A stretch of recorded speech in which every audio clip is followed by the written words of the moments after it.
Olá pessoal, tudo bem? Aqui é Pedro Molnaro, jornalista do site Repórter Guaibense, e hoje estamos recomeçando o trabalho do Live Papo Guaibense.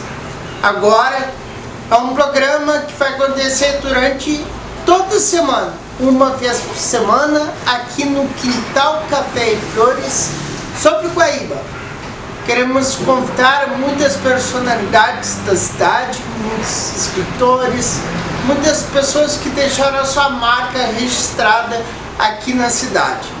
Para começar o Papo Guaibense dessa semana, ninguém menos que Manuel Estreguini, o Maneca, como se chama, como se fala, né? Então o Maneca é um ex-prefeito da cidade, ex-prefeito entre os anos 2001 e 2008, é conhecido como um dos melhores prefeitos que a cidade teve até então, e também filho de um ex-prefeito, Arlindo Estreguini.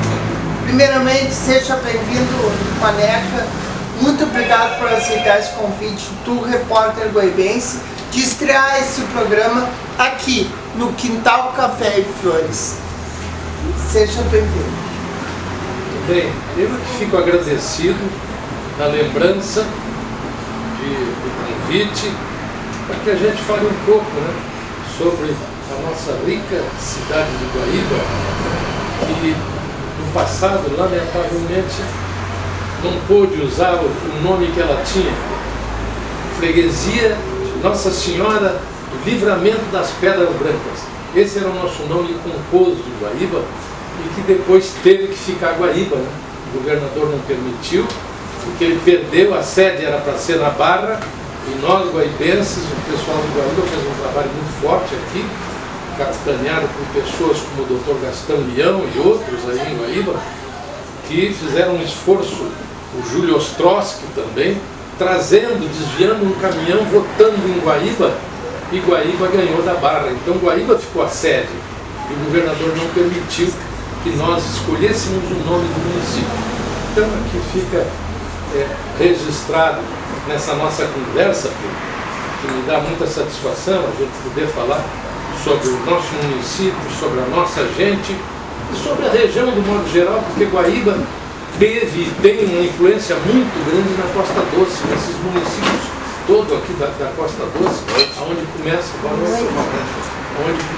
já as divisas aqui, em Barra do Ribeiro, hoje no município, distrito emancipado de Guaíba, e tivemos outros distritos que se emanciparam, como Sertão de Santana, Mariana Pimentel e Eldorado, os primeiros 4 grandes distritos.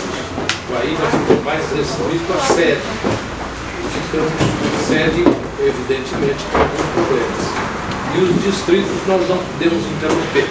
Isso, a inauguração em 1926, a fundação de Guaíba em 14 de outubro de 1926. 12 anos depois, em 1938, nasce Manuel Estreguini. Manuel, mas tem muita gente que fala Maneca. Então, da onde surgiu esse apelido Maneca Estreguini em vez de Manuel?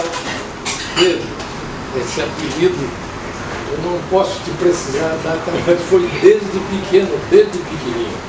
E acredito que o meu pai é que me chamava de Mané, e muitos levaram para Maneca. Mané, vamos levar no campo do Itapuí, vamos ver o jogo, aquela coisa toda. E foi ficando. Aí os meus amigos, os companheiros da época, me chamavam de Maneca também. Então, para o Manuel, eu era muito pouco conhecido, que esse nome, inclusive, era o nome do meu avô materno, o avô Maneca também, chamavam ele de Maneca, e ele trabalhou aqui em Guaíba há muito tempo, tinha charqueada, tinha o Cine Teatro Gomes Jardim, que ele fez, que era o único cine teatro, cinema e teatro de Guaíba até Pelotas, o único era ele. Foi tido como um empresário meio viúvo, até porque imagina fazer um cinema em Guaíba que era muito pequeno, mas ele tinha charqueada aqui e vendia carne verde em Porto Alegre, todos os dias entregava, e depois preparou também muito charque para vender para as lavouras de café, de cacau lá de cima. Então, a mãe botou o nome do meu falecido avô, o Mané, que justamente faleceu precocemente por ter uma apendicite e não tinha ligação direta com Porto Alegre naquela época. A ligação era por barco, não tinha uma ponte. Então, ele foi um que sofreu muito com isso, teve que esperar uma condução, descarregar uma chata de arroz aqui para levar ele até Porto Alegre e ele não aguentou, apendicite supurado.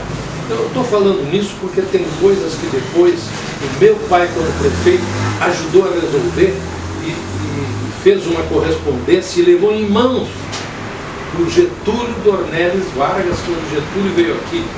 Vê que coisa importante, não só para Guaíba, mas para a região sul. Meu pai levou em mãos uma carta, preparou uma carta e levou com assinatura, na época, dos prefeitos da Costa Doce todo e da região sul, não era só a Costa Doce, pedindo uma ligação com Porto Alegre, uma ponte. E isso aconteceu, o Getúlio recebeu o pai porque ele estava escotado, ele foi com Jango Goulart, que era o vice, na época, vice-presidente, foi com Leonel Brizola, que era o prefeito de Porto Alegre, que veio aqui para botar o meu pai na política, Jango, Brizola e o velho professor Eliseu Papioli, que era muito amigo e era o nosso médico da família. Vieram aqui numa noite e botaram o pai na política, porque meu pai não era político, ele não era banqueiro, ele era bancário, trabalhava no banco. Mas o pai ficou devendo obrigações para eles, mas o pai entrou no pleito e ganhou. E eles queriam isso, precisavam disso para ganhar na Grande Porto Alegre, que decidia as eleições. A Grande Porto Alegre quase sempre decidiu as eleições aqui no estado. Então, no momento que, na época, o Brizola, o Jean, tudo viram isso, e o Brizola queria ser governador, e foi governador. Inclusive ganhou muito bem aqui em Guaíba. Então deu moral, meu pai também ganhou como prefeito. Então ele pediu, levou em mãos essa correspondência, que o Correio do Povo tem uma cópia dessa carta que um pouco, dias antes do Getúlio se matar. Dias antes, porque foi isso em 54. O Getúlio ainda assinou, liberou todo o processo de preparo, de licenciamento para o vão móvel, que ainda existe até hoje. Então o pai já naquela época não se preocupava só com o município de Guaíba, ele se preocupava com a região toda. Muita gente veio a falecer, a faltar, na fila, esperando a barca das 4 da manhã para ir para Porto Alegre. A barca interrompia meia-noite, 11 horas, meia-noite. Então, eu estou falando dessas coisas para ver como Guaíba sempre influenciou na metade sul do estado. Inclusive essa que o Getúlio liberou recursos para fazer todo o projeto do Vão Móveis. E ainda está aí, até hoje, né, do Vão Móveis. E tu, naquela época, quando teu pai era prefeito, quantos anos tu tinha? Tu lembra vagamente como era o filho do prefeito?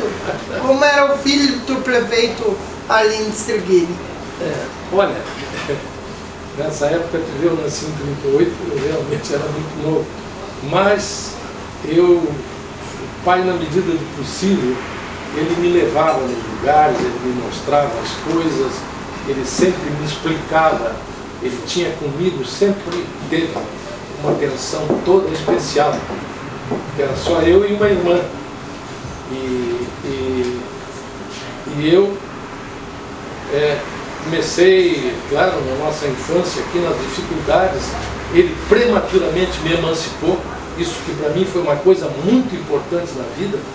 A juíza me emancipou, eu não tinha 17 anos de idade, e eu passei por um processo lá, que a juíza disse que era muito difícil a emancipação.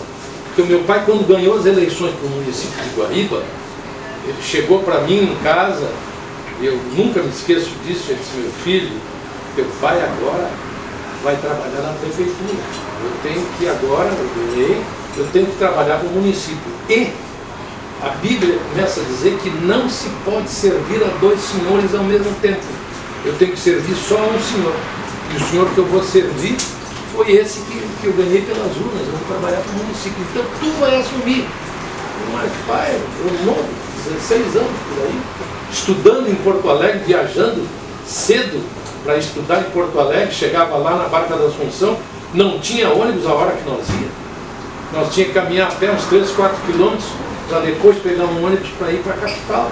Veja bem, eu digo, pai, tu estuda de manhã, de tarde tu vai assumir o nosso escritório, que tinha um escritório muito grande, muito bom. A Anapel, Agência de Negócios Agropecuária Limitada. Então eu assumi a Anapel muito cedo, que a juíza inclusive falou que ela dificilmente ela ia assinar a minha emancipação. Ia me fazer uma pesquisa muito séria, e ela ficou mais de 2 horas comigo, me sabatinando, e chamou meu pai e disse, olha, eu lamentavelmente não consegui, eu vou ter que emancipar o teu filho.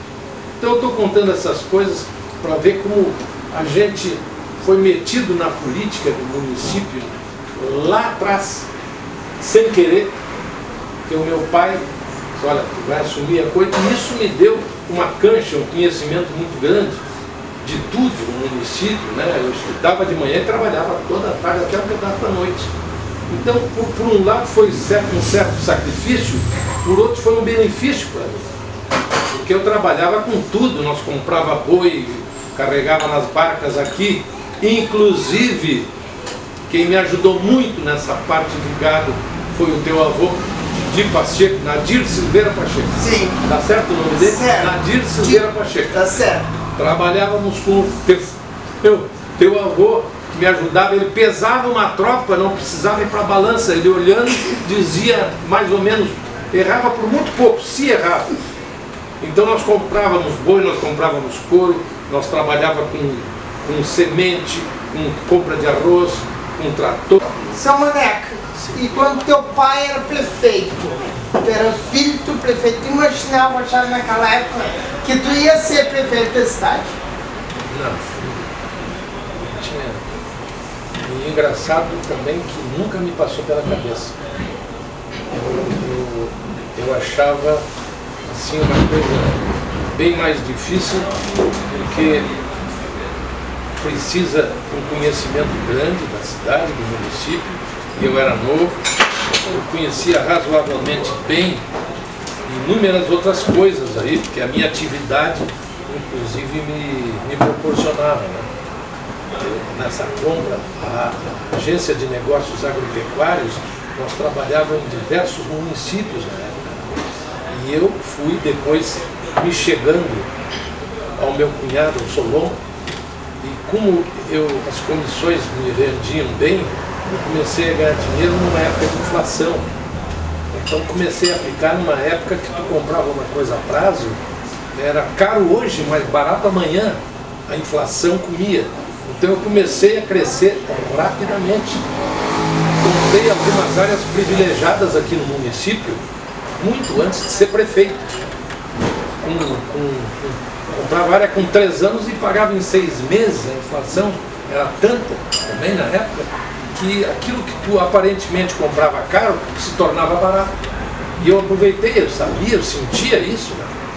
Isso, o velho me deu uma vivência muito boa nessas coisas, e ele também enxergava. Ele foi bancário, não banqueiro, né? Ele foi bancário muitos anos, e o pai era contador formado, então ele conhecia muito isso, e ele me ajudava, me facilitava essas coisas. Por isso eu comprei lá a Casa de Saúde, onde está o Solon, da sociedade para ele. Comprei a área onde a Borregar se instalou, e fizemos de tudo para trazer. Porque aí entrou o meu pai na jogada, muito antes de pensar em ser prefeito ou participar de política direta, né? Não. Eu tratei de ver aquilo que era importante, por também cutucado, digamos assim, e trabalhado pelo meu falecido pai, que tinha um amor por aquilo todo especial. Ele adotou Guaíba e Guaíba adotou ele.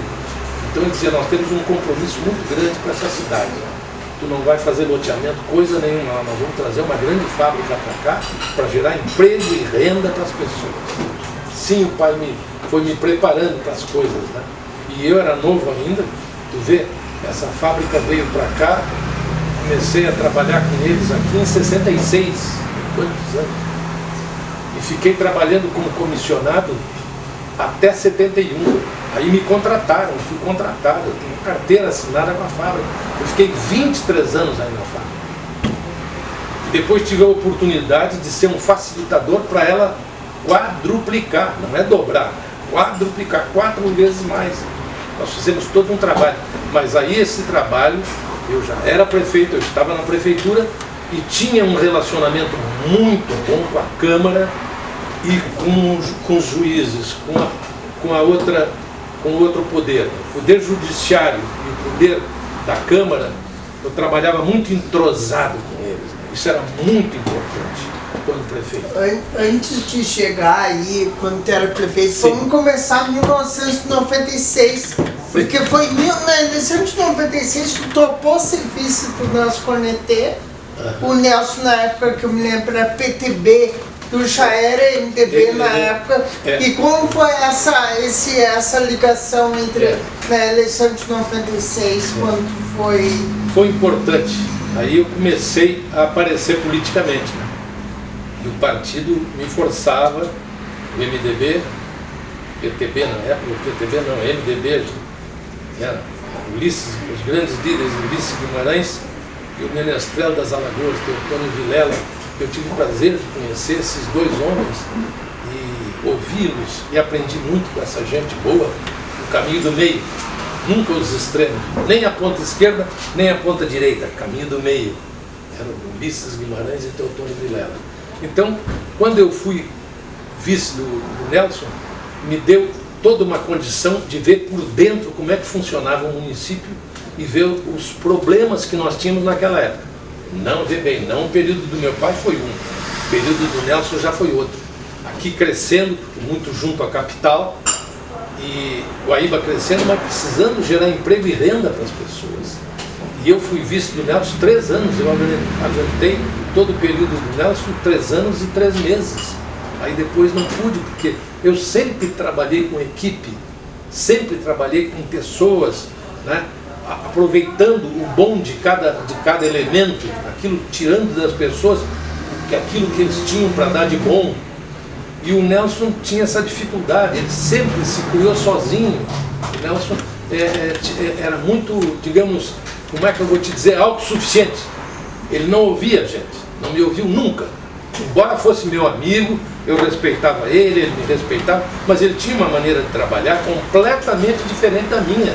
Eu vinha de uma fábrica que eu trabalhava com equipe muito grande, eu trabalhei com quase 7 mil homens, 6.800 homens. Na minha superintendência, eu comprava terra, madeira, supria a fábrica 24 horas, 365 dias.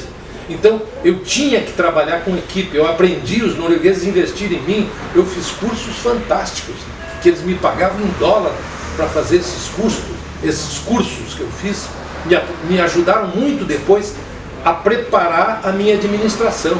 Mais aqueles 3 anos que eu tive com o Nelson, vendo os problemas do município, o que eu fiz quando entrei? Tratei de fazer um projeto de desenvolvimento sustentado 20 anos para frente. Mexeram comigo, o Maneca tá louco, o Maneca bilolou. Chegava a me dizer aqui na Metade Sul, numa reunião, Maneca, tu enlouqueceu, o que é isso? Vai ficar 4 anos e faz um programa? Eu digo, mas vem cá, meus irmãozinhos, vocês trabalham sem planejamento nenhum, e se acontece as coisas mais sérias do município, fecha a indústria que está dando emprego para 30% do teu município, o que tu vai fazer? Tu tem? Tem como? Então eu brigava com o pessoal e depois eles me deram a mão a torcer, porque eu fiz um projeto de 20 anos e tive a oportunidade de acompanhar os meus 8 do Henrique, entende? São 16 anos, ficou faltando 4. Aí com o Esperoto eu não podia dar carta e jogar de novo.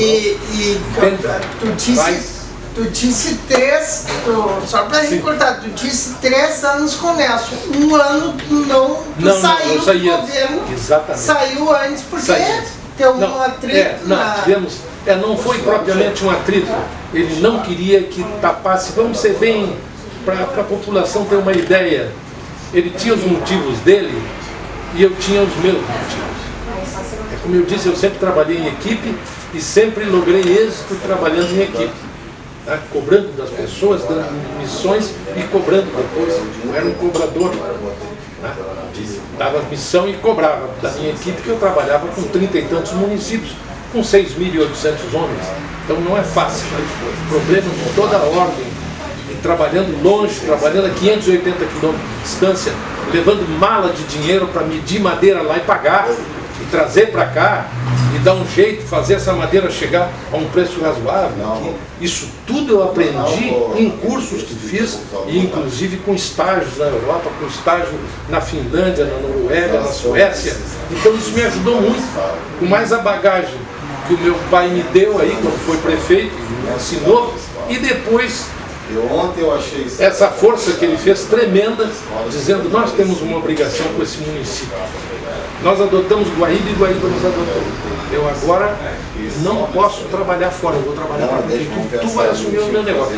No momento que ele me disse isso, aí eu tive que, o meu âmbito ampliou muito, eu tive que abrir as janelas de Juarina, como se diz, eu tive que não enxergar para frente só, enxergar para os lados. Tá? Isso me deu uma vivência muito boa, muito grande, me facilitou muito para trazer a fábrica.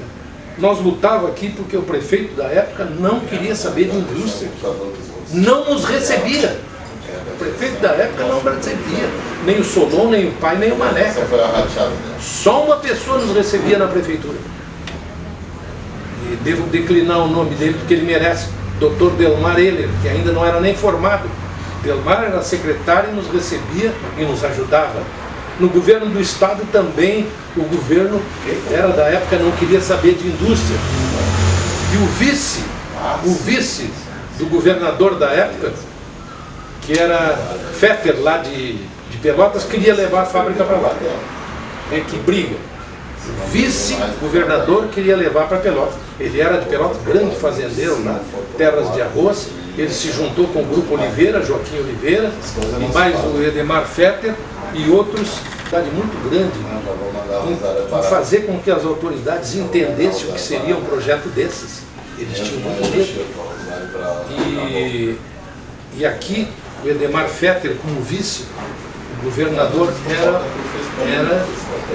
na época da Arena também, Marcelo, se não me engano, e também não dava bola. Achavam que era um tiro na lua, não vai acertar nunca, né? Como aqui em Guaíba também, um tiro na lua, isso não vai dar certo, eu não vou perder tempo para receber vocês, então vocês lá, o que o prefeito me disse, nunca nos ajudou em nada, só o Delmar, realmente alguma coisa. Então nós trabalhamos sozinhos, mas na época eu era sócio da Tavares Muniz, uma empresa que tinha uma escola de treinamento, a Estrela, Escola de Treinamento Livre de Aviação. Nós tínhamos professores, nós tínhamos uma escola de aviação, nós preparávamos piloto, vendia aviões para essa gurizada depois, nós representávamos a Cessna aqui no Rio Grande do Sul, então eu tinha hospital, nós representávamos a Cessna, eu tinha a agência Volkswagen aqui com sócios, e todo aquilo que a Anapel fazia, essa agência de negócios agropecuários, que era a venda de adubo, compra de semente, arroz, boi, através inclusive do meu avô, Nadir Pacheco. Então eu tinha, praticamente nós tínhamos estado na mão. Quase chegando ao fim, tinha essa enciclopédia que é o seu Maneca, né? Enciclopédia.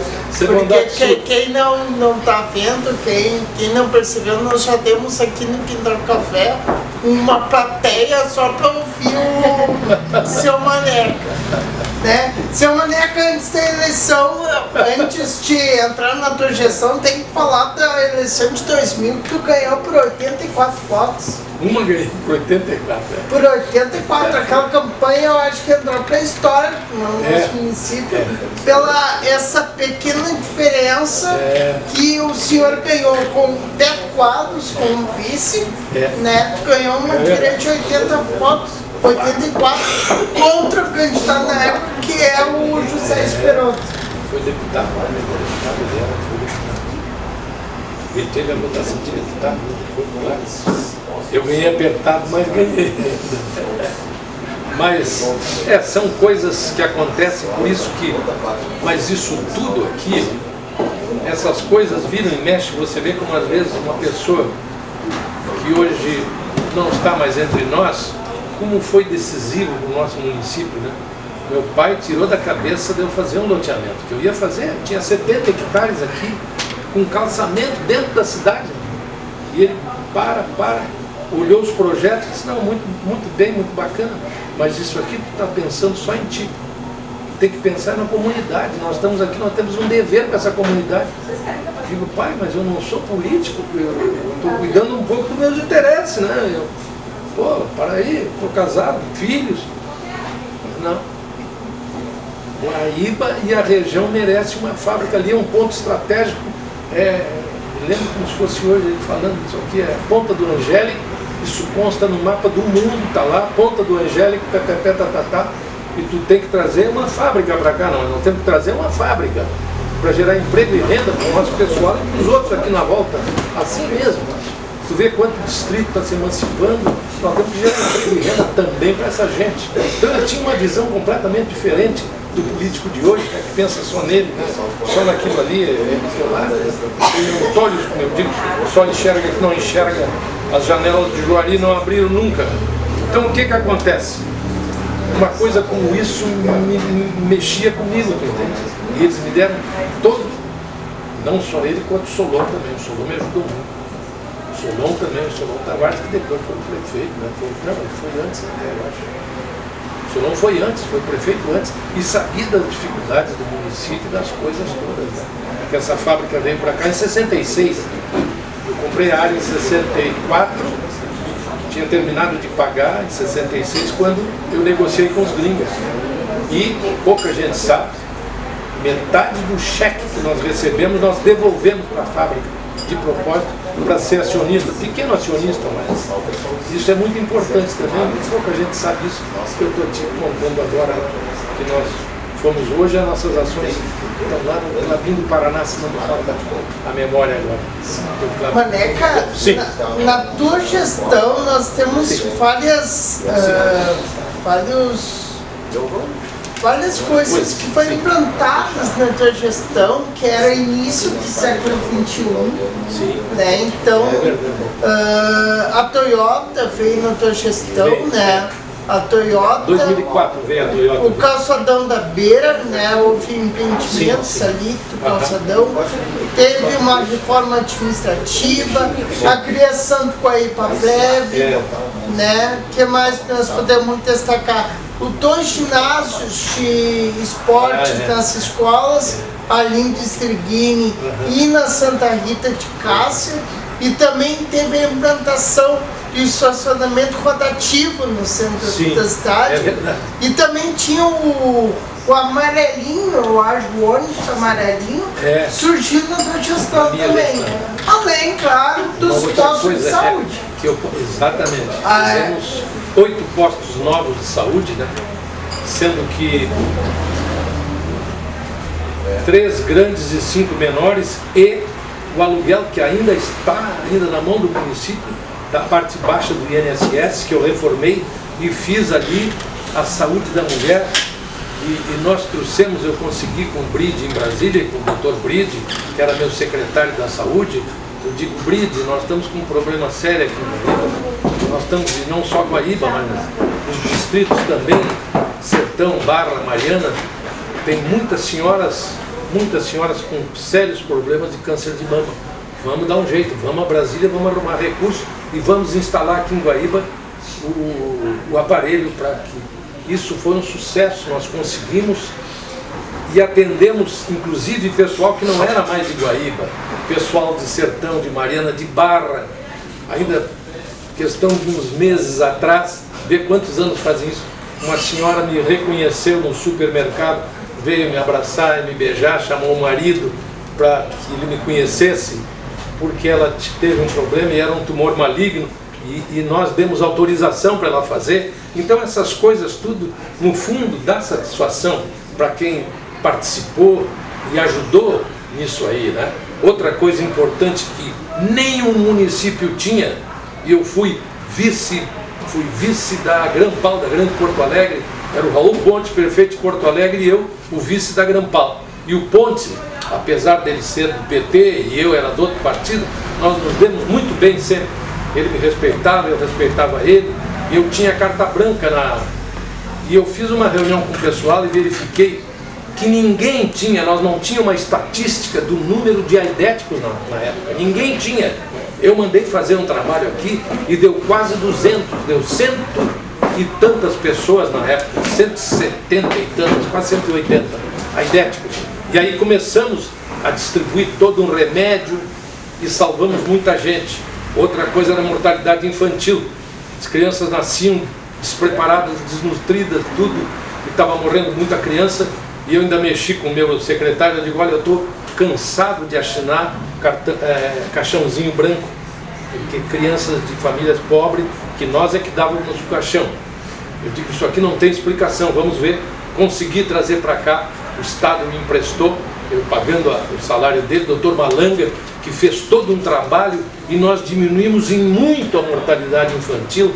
Então, aidéticos, mortalidade infantil, o número de analfabetos também, nós praticamente acabamos com os analfabetos, porque fomos trabalhar nas escolas, essa parte toda, sem a parte cultural.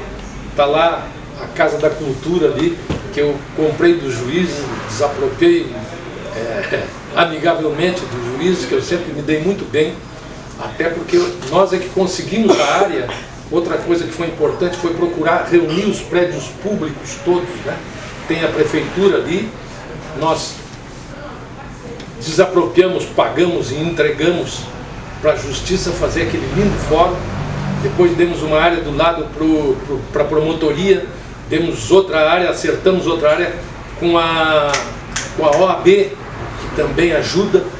Então esse conjunto de coisas, e uma das últimas obras que saiu ali foi a cadeia ali, a parte da delegacia. E está faltando ainda, que era está dentro do nosso projeto, que nós fizemos um projeto de desenvolvimento com o município, 20 anos, está faltando ainda o Instituto Médico Legal, que Guaíba não tem, é um problema muito sério. Viu? Eu, quando vice da Grampal, descobri que estava havendo uma barbaridade, o pessoal não fechava bem as gavetas em Porto Alegre, lá onde a gente levava uma pessoa daqui, ia lá para o Instituto Médico Legal, eles depois não armazenavam direito esse cadáver, viu? E o cadáver logo começava a se decompor no verão. Então nós tínhamos que pagar caixão de zinco para as famílias pobres trazerem. Eu tinha que pagar, nós, Guaíba, pagava os filhos de Guaíba, veja que problema. Mas eu desconfiei, porque eu fazia levantamento de tudo, eu aprendi com os gringos. Para te trabalhar, tu tem que ter números, tu tem que ter elementos para poder fazer um planejamento também, tu tem que te cercar de um conjunto de dados para fazer alguma coisa. E eu trabalhava, comecei a desconfiar, porque eu anotava tudo, né? Tantos caixões brancos, tanto isso, tanto aquilo, para ver onde é que nós estamos errando. Para a gente errar menos, porque errar tu sempre vai errar, mas procura errar menos, né?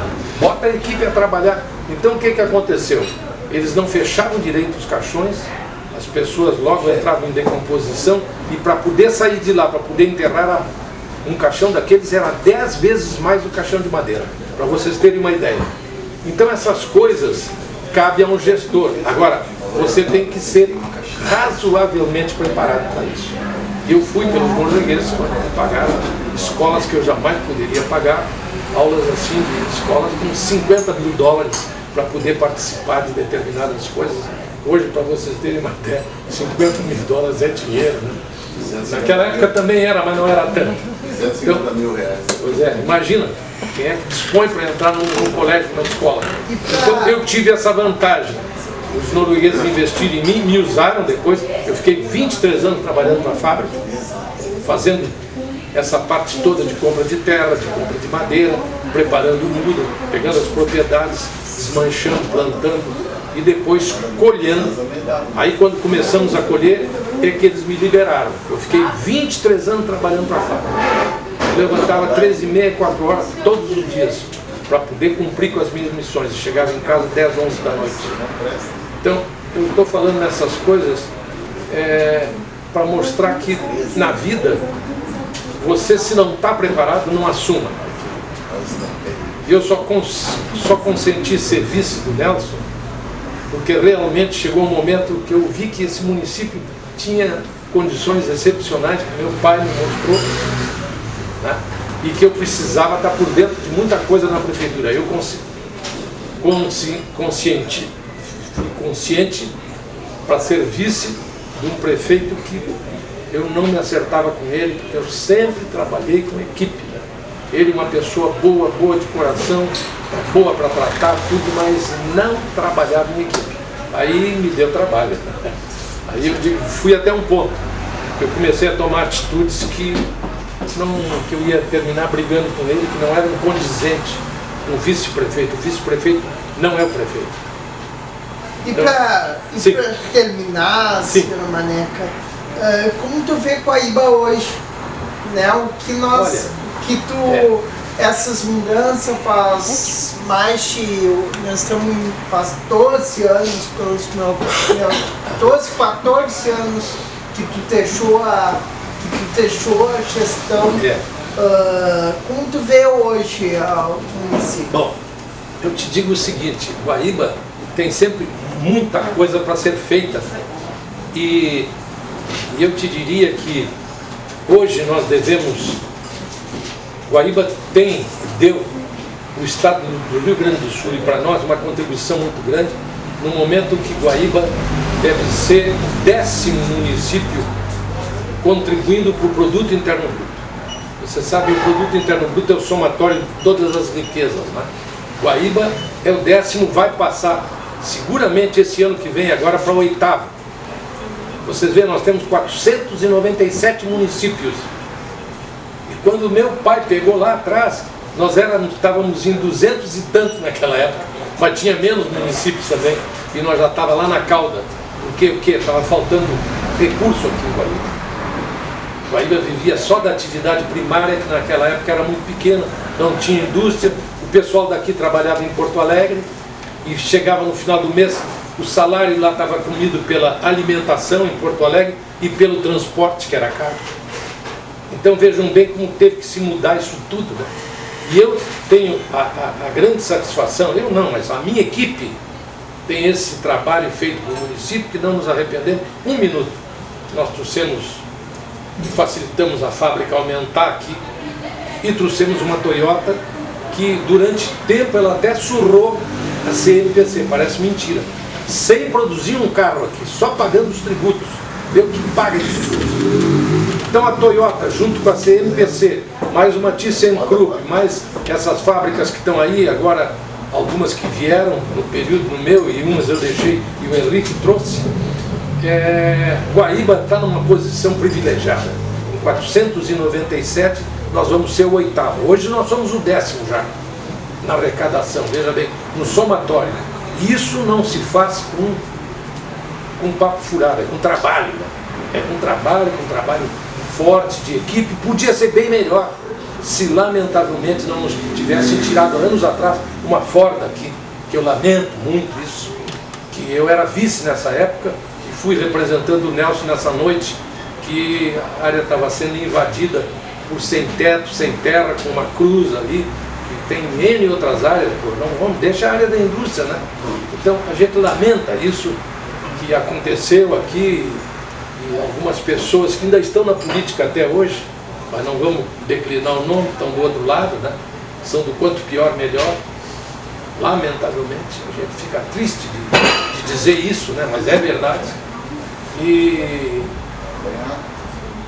nós poderíamos estar em outro patamar, nós poderíamos estar tranquilamente entre os 5 primeiros. E todo aquele trabalho que foi feito para 20 anos, nós cumprimos, como eu disse, nós cumprimos pelo menos 16 anos, 8 meu e 8 do Henrique, né? Mas esses 4, está faltando ainda certa continuidade, de não perder de vista, ser facilitador para que empresas grandes venham para cá, porque nós ainda temos uma população grande, precisando de emprego, de renda para as pessoas. Nós precisamos olhar e ajudar também a metade sul, nós temos obrigação, até porque nós estamos aqui na ponta, que foi o que meu pai fez lá atrás, quando conseguiu com Getúlio, o vão móvel ali, né? Que agora até ampliação, que beleza, vão ampliar. Aquilo foi em 54, imagina, 1954, meu pai estava saindo até do primeiro governo dele, quando ele conseguiu isso, fruto a um trabalho do Brizola, do Jânio e do professor Eliseu Paglioli, que foi nosso primeiro ministro da Saúde aqui do Rio Grande do Sul, foi o velho Paglioli, que era nosso amigo da família, médico da família, e o pai não podia negar para ele, né? Ele veio uma noite aqui e cobrou do meu pai, e o meu pai puxou o cheque e a caneta para pagar ele veio, hoje eu vim te cobrar. Mas ele tinha trazido com ele o Jango e o Brizola. Aí o pai ficou preocupado, né? O que houve? Mas eu vou te pagar, quanto eu te devo? Mexeu com ele. Disse, não é pecuniário, eu não vim te cobrar em dinheiro. Eu vim te cobrar politicamente, tu tem que entrar, porque o Brizola tem que ganhar, tem que ser o nosso governador. E pai, tá, aquela coisa toda. Terminou o pai entrando, ganhou o pai aqui, ganhou o Brizola. Então eu estou contando essas coisas, né, para vocês. Isso aí tem muita coisa aqui em primeira mão. Tem muita gente que não tem nem ideia disso tudo, de uma história da gente, né, que não me arrependo um minuto de ter participado decisivamente para ajudar a trazer a fábrica junto com o Solon e com meu pai. Eles ajudaram muito. E também essa participação que tive na política do município, fazendo um esforço muito grande e procurando também lá dentro ser companheiro dos próprios funcionários. O pessoal entrar para lá, não pode esquecer os funcionários de carreira do município, que são importantes. Às vezes a gente pensa que com um CC, com um cargo em comissão vai resolver, ledo engano, tem pessoas boas, qualificadas e muito boas lá dentro. Então tem que procurar te cercar de gente lá de dentro mesmo, para te ajudar, como muitos ajudaram. Está aqui, estamos com uma pessoa que está aqui que nos ajudou muito na parte esportiva e cultural do município, né? Isso é importante, né? Casualmente, nós não combinamos nada, né? Tu está aqui por acaso, né? Não, senão pode achar que... Então vocês vejam bem, que coisa boa, né? Que coisa boa, ele tem que ter orgulho do trabalho que desenvolveram ali no Coelhão, em toda a nossa juventude, a parte de esporte, que é importantíssimo também, né? E eu prezo muito isso também, porque eu fui muito esportista, competi, eu tirei o CPOR, eu sou oficial da reserva, eu era atleta do pentatlo moderno, que são 5 provas, e fui muito bem, fui representar inclusive o Terceiro Exército em outros estados e até fora do país, representei não sei se foi no Uruguai ou na Argentina, acho que foi na Argentina, eu fui representando o Brasil, natação, esgrima, cross country, esgrima, já falei, tiro, corrida. Então, essas coisas são importantes. A gente fez um bocado de coisa nessa vida, né? Mas é bom, enche a vida, você senta numa cadeira e começa...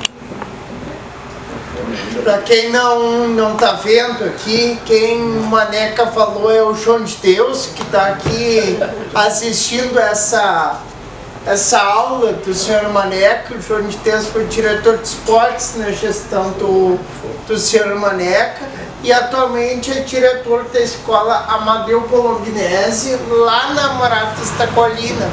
E lá na Gestões, tu falou muito dele, na Gestões agora, o nome do Didi Pacheco. É o nome das Gestões lá na Colina. Senhor Maneca, muito obrigado por ter aceito esse convite. Também reestreando o Papo Coibês. Todo mundo sabe da importância que tu tem para o nosso município e nada mais justo que esse programa, essa reestreia começar com o senhor. Muito obrigado e a todos, eu espero vocês no nosso programa e quem quiser, venha aqui no Quintal com Café e Flores, aqui no centro, na beira, tomar um café. Tomar!